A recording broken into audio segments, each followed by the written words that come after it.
अस्सलाम वालेकुम स्टूडेंट्स, आज आपने यूनिट 6 स्टार्ट करना है, that is work and energy. इस यूनिट में आपने पढ़ना है जी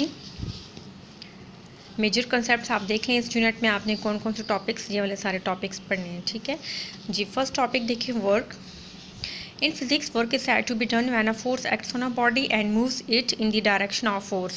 फिजिक्स में क्या होता है, वर्क क्या होता है, जब एक बॉडी पे एक फोर्स लगाया जाए, ठीक है, और बॉडी मूव्स करे, यानी बॉडी क्या करे, मूव्स करे, डिस्टेंस कवर करे इन the direction of that force, उसी फोर्स के डायरेक्शन में बॉडी क्या करे, मूव करे। ठीक है। वैसे तो आप डेली लाइफ में वर्क क्या कहते हैं कि आपने होमवर्क लिख लिया, होमवर्क, ठीक है, जैसे आप बुक से देख के कॉपी पे लिख लेते हैं, ठीक है, या आप घर में कोई काम करते हैं, ठीक है, तो उसको वर्क कहते हैं आप नॉर्मल ज़बान में। ठीक है। लेकिन यहाँ पे फिज़िक्स में वर्क क्या होता है कि जब किसी बॉडी पर फोर्स लगे, ठीक है, और वो बॉडी क्या करे, मूव हो जाए, यानी वो बॉडी डिस्टेंस कवर करे उसी फोर्स की डायरेक्शन में। ठीक है। The question arises how much work is done. अब यहाँ पे एक क्वेश्चन बनता है कि कितना वर्क होता है। ठीक है।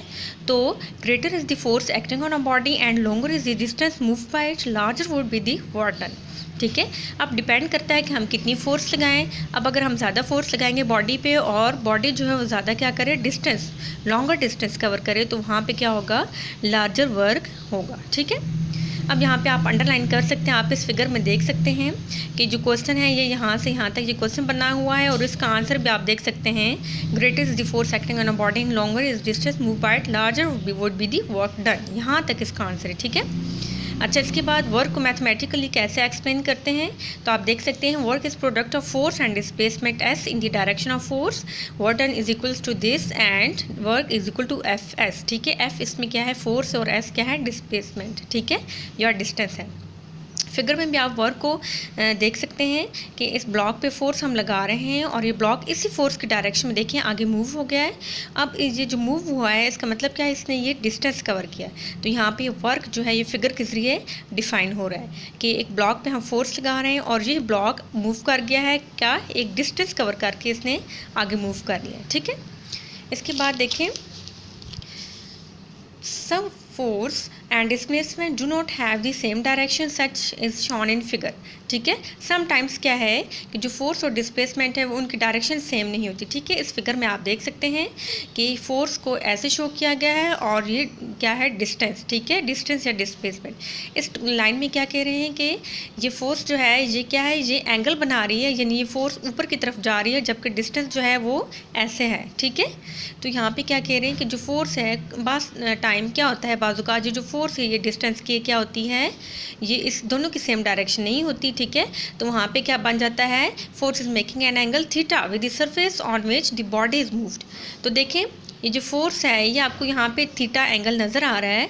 ठीक है। तो जब हम कहते हैं कि जब जो फोर्स है ये डिस्टेंस की इक्वल नहीं होती, डिस्टेंस की डायरेक्शन के बराबर इसकी डायरेक्शन नहीं होती, तो वहाँ पर ये जो फोर्स है ये क्या बना लेती है, ये थीटा बना लेती है। ठीक है। जब यहाँ पे देखें कि जब ये फोर्स एंगल बनाएगी, जब ये फोर्स थीटा बनाएगी, तो वहाँ पे हम फोर्स को इसके परपेंडिकुलर कंपोनेंट्स में रिजॉल्व कर लेंगे। ये परपेंडिकुलर कंपोनेंट्स आपने चैप्टर 4 पे पढ़े होंगे। दो परपेंडिकुलर कंपोनेंट्स होते हैं ये वाले। ठीक है। In case when force and displacement are not parallel, then only the x component fx parallel to surface cause the body to move on the surface, not the y component fy। अब इस paragraph में क्या बात बता रहे हैं कि हमने क्या लिया, वर्क डन हमारे पास x एक्सिस के अलॉन्ग हुआ है, y एक्सिस के अलॉन्ग नहीं हुआ, या आप और से देख सकते हैं। ठीक है। तो ये कैसे, इसकी एक्सप्लेनेशन में मैंने साथ फिगर्स बनाई हैं। इन फिगर्स को आपने गौर से समझना होगा, तभी आपको ये वाला सारा पैराग्राफ समझ में आएगा। ठीक है। अब यहाँ पे देखें इस पैराग्राफ में क्या बात हो रही है, इस पैराग्राफ में ये बात हो रही है कि अगर हमारे पास फोर्स क्या है, वाई एक्सिस के अलॉन्ग हो। ठीक है। अब यहाँ पे क्या बात हो रही है कि अगर फोर्स वाई एक्सिस के अलॉन्ग हो, ठीक है, तो वहाँ पर ये जो फोर्स है वो इस डिस्टेंस के क्या हो जाएगी, परपेंडिकुलर हो जाएगी। ठीक है। जब ये फोर्स डिस्टेंस के परपेंडिकुलर हो जाएगी, वहाँ पे एंगल 90 बनता है और वहाँ पे वर्क क्या होगा, 0 वर्क होगा। ठीक है। इस बात को आप गौर से समझें। ठीक है। अब दूसरी बात क्या कह रहे हैं कि अगर हम कहें कि फोर्स जो है वो एक्स एक्सिस के अलॉन्ग लग रही है, ठीक है, और वो फोर्स इस डिस्टेंस एक्स के क्या, डिस्टेंस एस के वो फोर्स क्या है, पैरेलल है। ठीक है। तो वहाँ पे हमारे पास एंगल 0 बनता है। जब एंगल 0 है तो वर्क डन हमारे पास, वर्क की कोई ना कोई वैल्यू होगी, वहाँ पे कोई ना कोई वर्क होगा।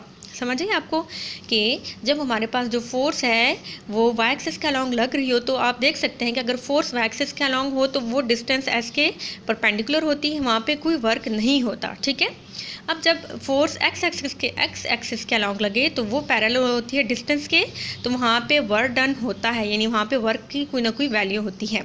इस वजह से हमने क्या किया, हमने एफ एक्स यानी फोर्स अलॉन्ग एक्स एक्सिस ली, एक्स वाई एक्सिस नहीं ली। ठीक है, तब हमने work done is equal to F X S लेगा। अब एफ एक्स की वैल्यू आपने पुट कर ली एफ कॉस थीटा और आपके पास वर्क क्या आ गया, एफ एस कॉस थीटा। ठीक है, अब आपने इस फार्मूले को देख के आपने इस फोर्स की इस वर्क की डेफिनेशन लिखी कि the work is done when a force acting on a body displace it in direction of force.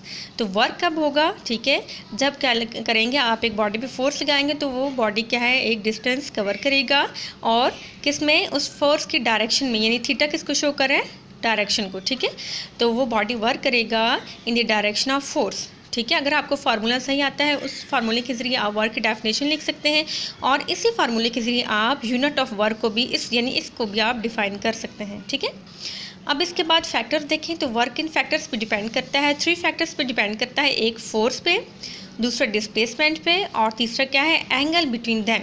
यानी ये बात भी आप फैक्टर्स को भी आप इस फार्मूले से डिफाइन कर सकते हैं कि फैक्टर्स यानी वर्क क्या है, कौन से फैक्टर्स पे डिपेंड करता है, एक फोर्स पे, एक डिस्टेंस या डिस्प्लेसमेंट पे और एक एंगल पे, यानी वर्क जो है वो 3 फैक्टर्स पे डिपेंड करता है। ठीक है, अच्छा इसके बाद देखें यूनिट ऑफ वर्क क्या होता है, unit of work is joule. अब इस जूल की डेफिनेशन भी आप इसी फार्मूले से लिख सकते हैं। क्या है, the amount of work is 1 joule when a force of 1 newton displaces a body through 1 metre in the direction of force. ठीक है, जूल की डेफिनेशन में क्या है कि वर्क की, जब हमारे पास वर्क ये 1 जूल कब होगा, जब हम फोर्स 1 न्यूटन की लगाएंगे और वो बॉडी, एक बॉडी पर हम फोर्स 1 न्यूटन लगाएंगे। ठीक है, और वो बॉडी 1 मीटर डिस्टेंस कवर करेगा। ठीक है, 1 मीटर डिस्टेंस कवर करेगा इन द डायरेक्शन ऑफ फोर्स, उसी फोर्स की डायरेक्शन में। ठीक है, तो आपके पास जूल की डेफिनेशन भी आपको क्लियर हो जाएगी। अच्छा इसके बाद देखें कि 1 जूल क्या होता है, 1 newton into 1 metre. Newton force को रिप्रेजेंट कर रहा है और मीटर डिस्टेंस को रिप्रेजेंट कर रहा है। ठीक है, अब जूल के क्या होते हैं, बिगर यूनिट्स भी होते हैं।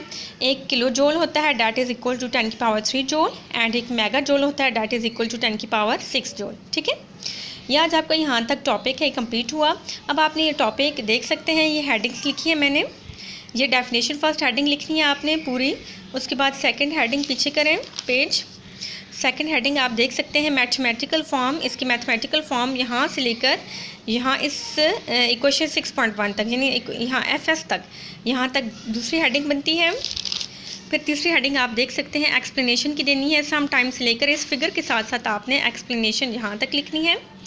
फिर उस बाद चौथी हेडिंग आपने फैक्टर्स की लिखनी है यहाँ तक। फिर पांचवी हेडिंग आपने यूनिट ऑफ वर्क, ये सारी डेफिनेशन यहाँ तक फोर्स तक पांचवी हेडिंग लिखनी है। फिर छठी हेडिंग आप देख सकते हैं बिगर यूनिट्स। ठीक है, छठी हेडिंग में आप बिगर यूनिट्स लिख सकते हैं, इसमें आपने किलो और मेगा जूल तक यहाँ तक, यानी आपका ये तरतीब से हेडिंग्स के साथ ये पूरा टॉपिक आपका होमवर्क है या आपने होमवर्क लिखना है। ठीक है, थैंक यू स्टूडेंट्स, अल्लाह हाफिज़।